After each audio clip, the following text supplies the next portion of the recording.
Well, I can't get in for physio because I'm just so busy.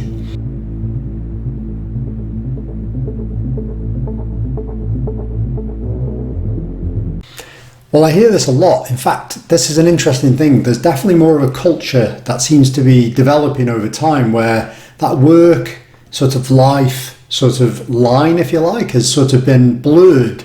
Obviously, it's to do with, mobile phones, the internet, obviously social media and all these things. So people are very much at the beck and call of, their work, whether they're self-employed or on their own business or they're employed, fear for losing their job, things like this. The problem really is that this trend, I don't think it's a good trend, not just because of the obvious reasons where really you're supposed to have a good work-life balance, but work-life balance is a bit of a buzz term, I suppose. What it really means is that, it's really stress. So stress, again, is a buzz term as well, but stress is more about being on the go a lot, mentally, physically on the go a lot. And now people will say, well, I can't be stressed by my work because, I really enjoy it. So it's like me saying, well, I really like going to the gym, so I'll just go for 10 hours a day, every day, and not expect anything detrimental to occur. Of course, you can't do that. Your body will break down, your mind will break down, your immune system will break down, and so on and so forth. So the reality is that this is the same, whether it's to do with what I've just mentioned with the gym or with your work or things of that nature. People have got other things, commitments in their life outside of their work as well. They've got kids, they've got houses to run and all these things, but we're too busy spinning all of these plates. Now, what this video is going to be about today is about this problem and its relationship, which most people don't realize, to pain, injury and recovery and things of that nature.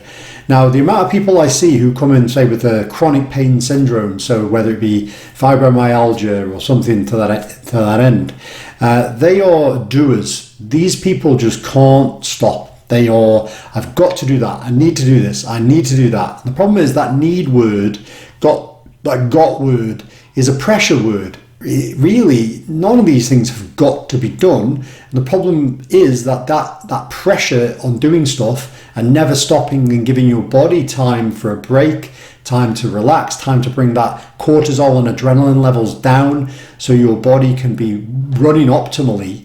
It's just not getting that opportunity. And this is not just true of the fibromyalgia, the chronic pain syndromes. This is true of people with back pain, true of people with loads of other stuff as well. So think about it. Cortisol, obviously the stress hormone, it's a catabolic like neurotransmitter hormone, and therefore it's going to bring down your ability to repair, recover, regenerate. It obviously affects your sleep. It affects lots of things to do with recovery and pain and healing. So when someone injures themselves, they want their body to heal from that problem. They want their pain to be in a manageable level.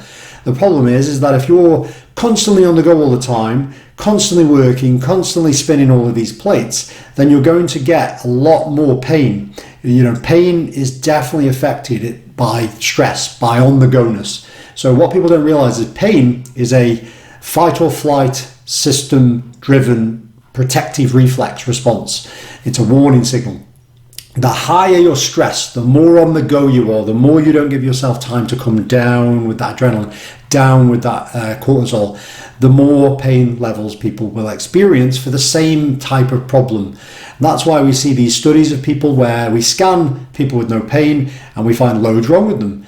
How can this be the case? Surely if it was as simple as you have that problem in your body, you should get this level of pain. But it's not as simple as that. People might be having poor sleep, which we know from research shows that affects your pain itself, your recovery itself. And obviously stress and on-the-go-ness doesn't help sleep. Obviously, again, you don't sleep well when you're in a heightened state of awareness. So again, it comes down to the sleep effect, but it also comes down to the effect of just being on the go all the time. So again, it's this kind of idea of you need to give your body time to recover, regenerate, and also to lower that stress levels for your pain symptoms as well. So I'll see people coming in and they'll say, I've been doing this exercise, I've been doing this stretch, I've been doing this and that and the other. What else can we do to it? Can we just acupuncture it? Can we just massage it? And maybe, but that is not that small picture view.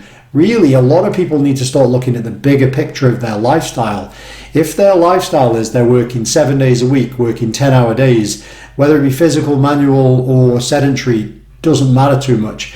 It's just that on-the-go-ness, and they're wondering why their pain signaling is going through the roof, why their spasm, which is again a flight response, system response, protective response, why that's through the roof for their back pain. They don't get it. They're like, just massage it out and I'll go back to working absolutely like a mental, crazy, over-the-top person. That's just not going to work. And then the other problem is that people aren't able to even access this advice, exercise, manual therapies or anything else because they're so busy as well. So not only is it having a direct effect, but it's having an indirect effect as well, because no good trying to come to see me if you have no time to come and see me. Never mind the fact that I can advise you on how these other big picture ideas really influence your symptoms and your recovery and your injury. So back pain obviously is massively prevalent in the world as being a disability driver.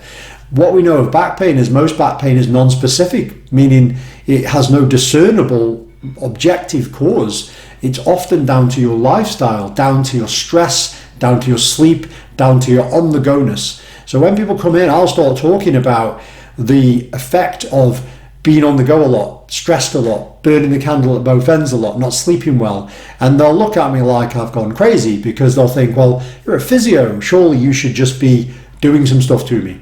And it's not as simple as that. It's like when people who want to get big and jacked in the gym go up to a personal trainer and say, what supplement is really going to help? And then they'll say, well, what's your sleep like? And they'll go, oh, terrible. It's like, well, in truth, that will be more effective. What's your lifestyle like? What's your stress like?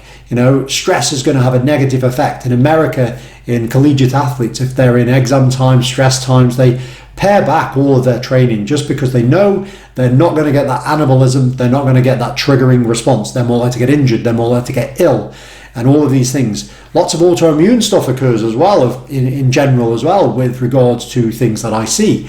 So autoimmune is again down to the fact that your body is being pushed hard, your immune system goes into a haywire, and you end up with autoimmune responses. So again, what I'm getting at in this video is you need to think more broad. Think of the psychology of it. Again, the psychology has an effect. I'm no psychologist, but obviously if you feel run off your feet, you feel like really bad, negative, too much going on, that's not going to help you in how you're going to manifest your pain signals. It's not going to help you to give your body time to recover and do the right things. Your body is too busy and too much adrenaline and cortisol, which it masks a lot of stuff. It might be even interesting that maybe people develop cumulative gradual injuries because they're unaware.